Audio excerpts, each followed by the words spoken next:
आदाब the leader Hindi के लिए वसीम अख्तर। हमारे साथ स्टूडियो में ख़ास मेहमान मौजूद हैं मौलाना इरफानुल हक कादरी।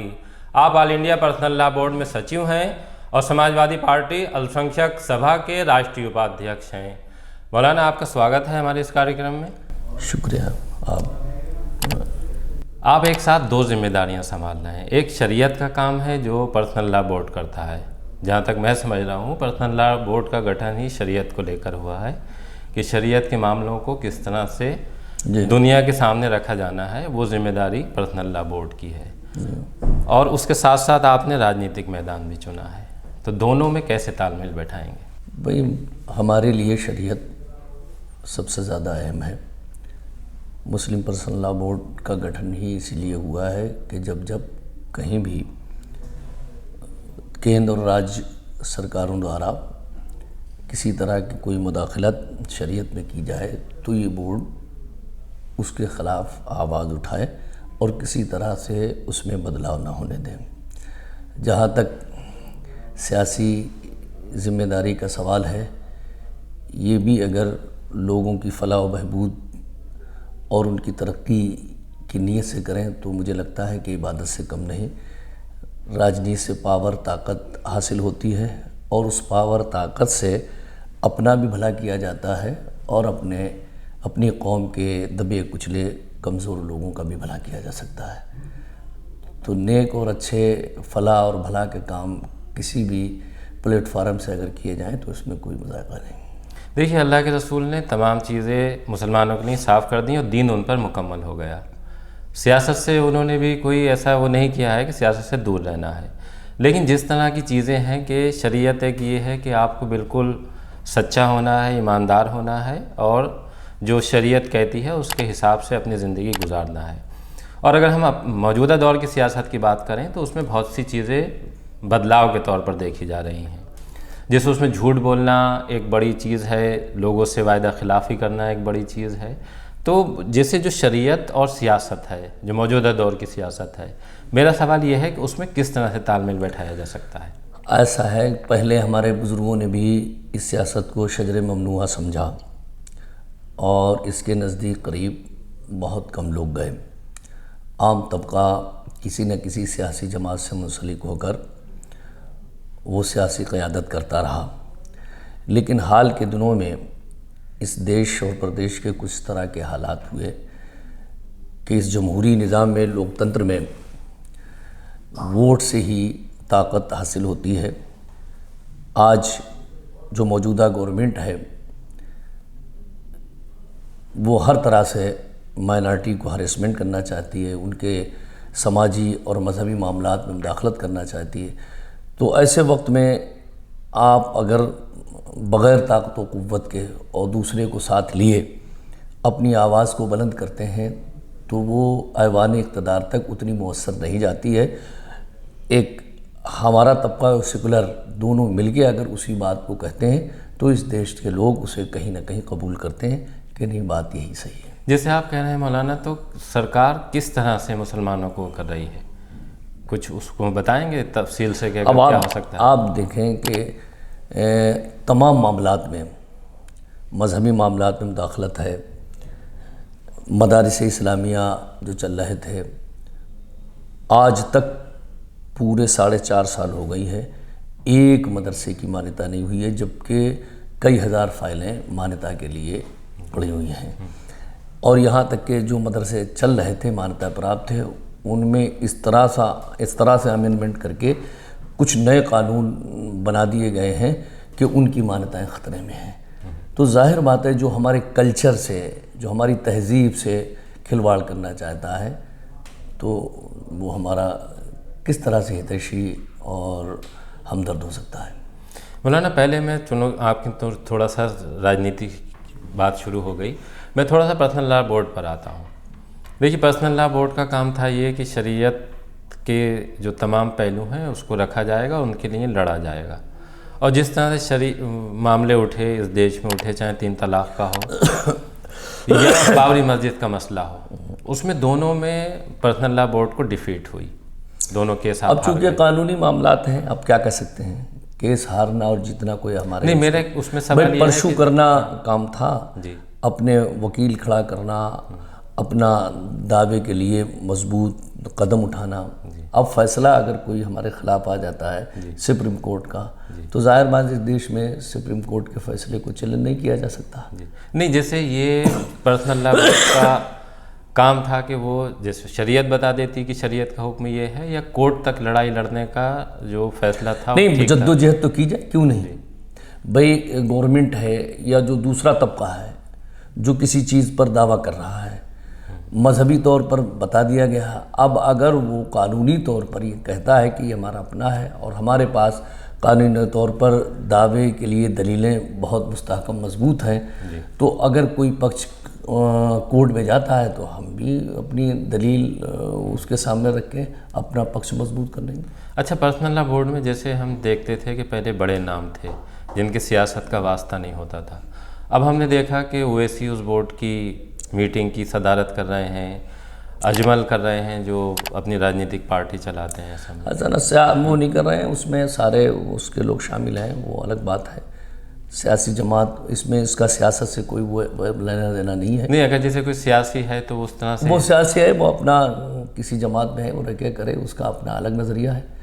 और ये बोर्ड जो है वो शरीयत के मुताबिक, दीन के मुताबिक जो कोई मामला होगा उसके लिए एक आवाज़ बना मुस्लिम सब लोग उठाएंगे। जी, उसमें सियासत से कोई दखल नहीं है, सियासत का कोई। जी। मौलाना, चुनाव होने जा रहे हैं यूपी में, कुछ वक्त बचा है, हलचल भी दिखाई दे रही है और ख़ास तौर से जो मुसलमान वोट हैं वो टारगेट पे हैं। अभी तक का अगर हम देखें तो कहा ही जा रहा है कि समाजवादी पार्टी की तरफ मुसलमानों का रुझान है, लेकिन जिस तरह से देख रहे हैं हम, तमाम पार्टियां एक्टिव हो चुकी हैं, चाहे वो असदुद्दीन ओवैसी हो, पीस पार्टी हो, या इस तरह के और छोटे दल हों। पीस पार्टी का भी हमने कल बरेली में देखा कि उनका एक रोड शो हुआ है, और भी तमाम लोग यहाँ आ रहे हैं, और ऐसी वो सूबे के जितने ज़िले हैं वहाँ भी जा रहे हैं। तो जिस तरह से मुसलमान वोटों को, जैसे आपने कहा कि सरकार शरीयत को लेकर भी खिलवाड़ कर रही है और उसमें दखलंदाजी कर रही है, मदरसों को जिस तरह से अधिकार दिए जाने थे वो नहीं दिए जा रहे हैं, तो जो बंटवारा होता हुआ दिख रहा है, इसको लेकर आपका क्या कहना है? भाई, इस देश और प्रदेश में नेशनल सतह की, सूबाई सतह की बहुत पार्टियां हैं। उत्तर प्रदेश में ही मेरे ख्याल बहुत से ऐसे लोग होंगे जो ये नहीं जानते हैं कि कौन कौन सी पार्टियां सियासी दल के रूप में हैं और उन्हें चुनाव आयोग से मान्यता हासिल है। हर आदमी को चुनाव में जाने का, लड़ने का लोकतंत्र में हक अधिकार है, लेकिन जहाँ तक सवाल भारतीय जनता पार्टी का है, सेकुलरिज्म का है, सांप्रदायिकता के खिलाफ है, तो इस उत्तर प्रदेश में समाजवादी पार्टी ही भारतीय जनता पार्टी का सीधा सीधा मुकाबला कर रही है। दूसरा कोई अन्य दल भाजपा को हटाने की पोजीशन में नहीं है। तो हम तो यही चाहेंगे कि समाजवादी पार्टी उत्तर प्रदेश में भारतीय जनता पार्टी का डटकर खुलकर मुकाबला कर रही है और उसकी तमाम जन विरोधी नीतियों के खिलाफ धरना प्रदर्शन, सड़क पर संघर्ष कर रही है। मुसलमानों का भी एक बड़ा तबका पहले से ही ऑलरेडी समाजवादी पार्टी के साथ है। तो दूसरे लोगों से भी गुजारिश है कि वो अपने वोटों में बिखराव ना करें, मुत्तहिद हो जाएं और एकजुट होकर अपना वोट सपोर्ट 2022 में समाजवादी पार्टी के साथ करें। जैसे पिछली बार भी हमने देखा चुनावों में कि जो भारतीय जनता पार्टी का एजेंडा है कि वो विकास पर कम, और जो उसकी अपनी जो नीतियां हैं, या जिस तरह से पिछला चुनाव उन्होंने लड़ा, लोकसभा का चुनाव लड़ा, विधानसभा का चुनाव लड़ा, उसमें जिस तरह की उनकी भाषा शैली थी वो आपने भी देखी होगी। और एक बहुत बड़ा बंटवारा हुआ कि जो बहुसंख्यक वोट था वो बड़ी तादाद में उनकी तरफ चला गया, और ऐसा वोट चला गया जो हम देखते थे कि समाजवादी पार्टी का वो वोट बैंक जिन्हें कहा जाता था, या बहुजन समाज पार्टी का वोट बैंक जिनको कहा जाता था, जिन जातियों को, वो भारतीय जनता पार्टी के साथ चली गई। अब क्या ऐसे में सिर्फ मुसलमान अगर समाजवादी पार्टी के साथ जाएंगे तो सरकार बन सकती है? भारतीय जनता पार्टी ने हमेशा धर्म और जज्बात को उभारने वाली सियासत की है।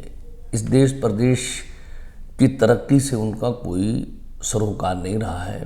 बेरोज़गारी चरम पर है, महंगाई आसमान छू रही है, सड़क, पुल पुलियाँ, किसी तरफ उनका ध्यान नहीं है। अस्पताल, कोरोना वायरस महामारी में जो दिक्कतें परेशानियां देशवासियों को आई हैं, सबके सामने पूरी तरह से जाहिर हैं।